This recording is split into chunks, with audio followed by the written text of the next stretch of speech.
to today's episode. So, today we're diving into one of the biggest struggles that every beginner nail tech faces, and that is clients, finding them, keeping them, and dealing with the dreaded no shows. So, if you've ever felt like you're working so hard, but your appointments are still looking really empty or clients aren't sticking around, then this episode is for you. So let's start from the beginning.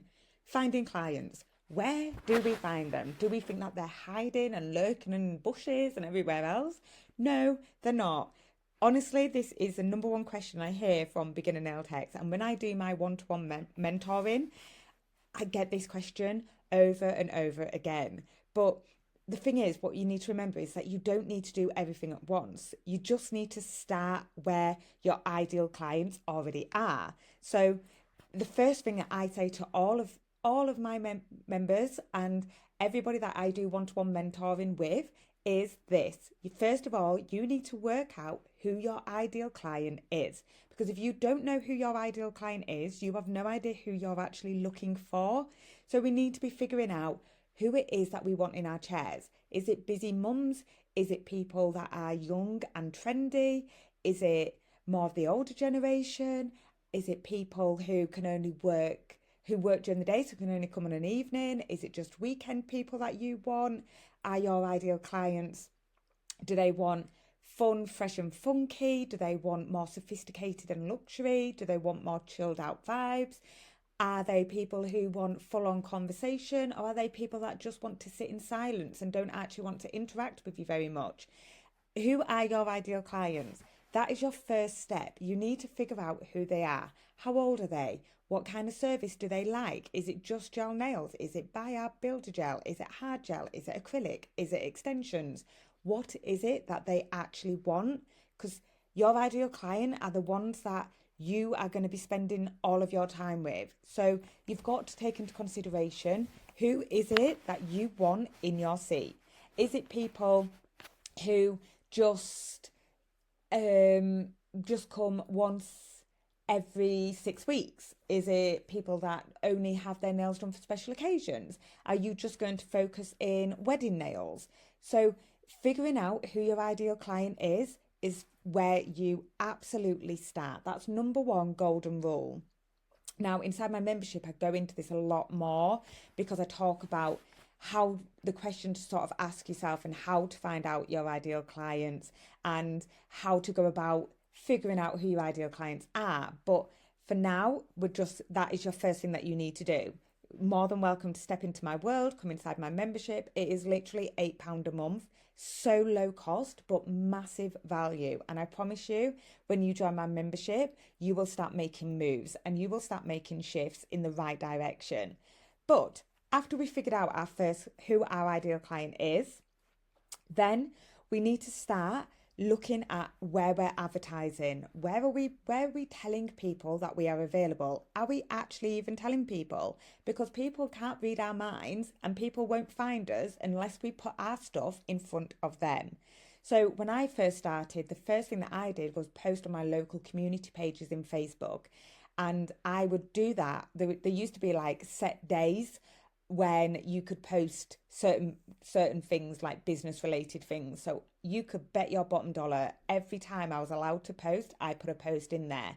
Sometimes all you would see on that feed was me asking for clients, advertising, looking for models, asking people if they would be willing to be a model for this, for that, whatever it was. But I was making people known that I was about, and this is what I was doing. And a lot of it is, you've got to feel the fear of doing that, but then do it anyway. But that's a story for another episode. But we've got to be sharing our work on our social media consistently, even if it's just a quick nail pick, or even if it's just a behind the scenes, like setting up your studio, your workspace. We've got to be able to do that consistently. Then we need to be talking to our friends and families and co-workers. If you are already in a full-time job and you're doing this on the side, you've already got a group of people there that I can guarantee will be willing to be models for you. So talk to your co-workers. Your very first clients have often come from your inner circle. So family, friends, aunties, uncles, whoever it is. I mean, I'm saying uncles. I used to practice on my husband all the time. He would be fuming if he knew that I told people this. So sorry, but I did. Any hand, I didn't care what the hand was. I just needed to practice and I just needed photos and I would. And also don't underestimate the word of mouth. Ask happy clients to spread the word. If you've got a model in and you've charged them a discounted rate for doing their nails, the reason that you've done that is one, so you can practice, two, so you can take photos and create some content, and three, it's so you can ask them for constructive feedback. Ask them to tell you what they enjoyed most about the experience. Ask them to tell you what you feel you could give an addition to that, because don't be afraid to ask for feedback, because feedback is how we grow. And as long as it's constructive, I'm more than happy to receive any form of feedback. And so once you get the go ahead from them and you say, yeah, they were happy, ask them if they'll spread the word. Let people know. If people ask, where did you get your nails done? Ask them to mention you. Yeah, you've got to shout for yourself before you can expect anybody else to shout about you. And so I honestly think the key to this is showing up and keep showing up, because you never know which post or conversation will bring you up your next loyal client. So then we move on to number 2, which is keeping clients. So turning your first timers into regulars. And so, okay, let's say that someone books in with you. How do you turn that one appointment into a regular client? And this is where the client experience matters more than anything. So I always say to my members inside my membership, to always treat your clients like pure gold. So we need to be welcoming and professional. It doesn't matter where your workspace is, even if it is just on your kitchen table, it does not matter. You need to be welcoming and professional. And you need to deliver your best work every time. It doesn't matter how simple the work is, it has to be your best work, because that is what builds your reputation. And we need to be creating those little touches that make clients feel special. So like remembering their name, their favourite colour, or if they're in their last appointment, they said that they were going on holiday, in their next appointment, ask them how their holiday was.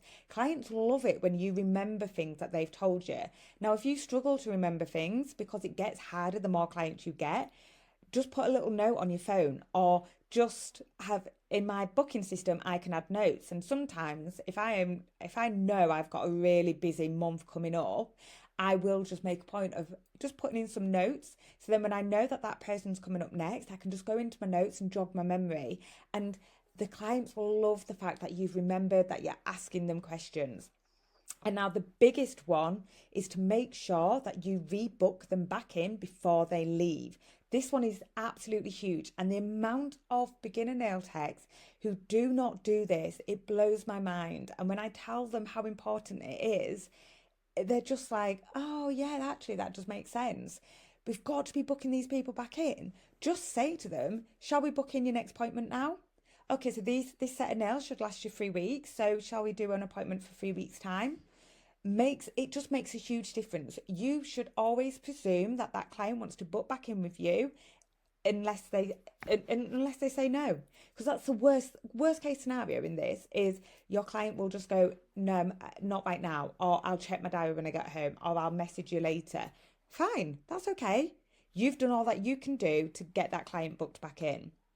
And clients stay loyal when they feel cared for, and when you make their life easier, because some clients won't even think about booking their next appointment in. They'll just go and then message you in a few days' time. But by you saying to them, right, let's get you booked in now and let's get you sorted and organised, you're making their life easier, because that's one less thing that they have to think about.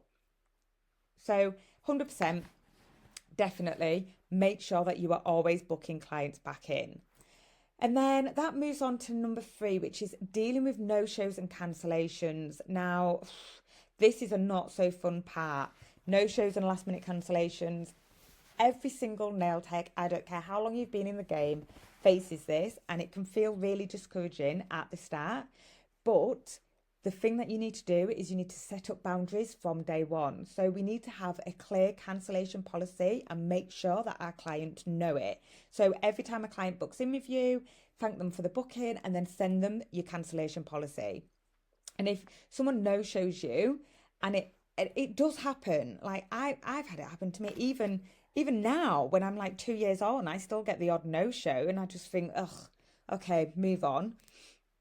But if it becomes a pattern, it's okay to let them go. Like if they become an unreliable client, they're not a loyal client. So if they do a no show or they cancel last minute and then you book them back in and they do the same thing again to you, and then you book them back in again and then they maybe come to that appointment, but then the next appointment they do the same thing again, that's not okay. We don't need people like that in our lives. So just let them go. It's absolutely fine. Not every client that you have in your seat is your client, and that's okay because the right ones will respect your time and your work.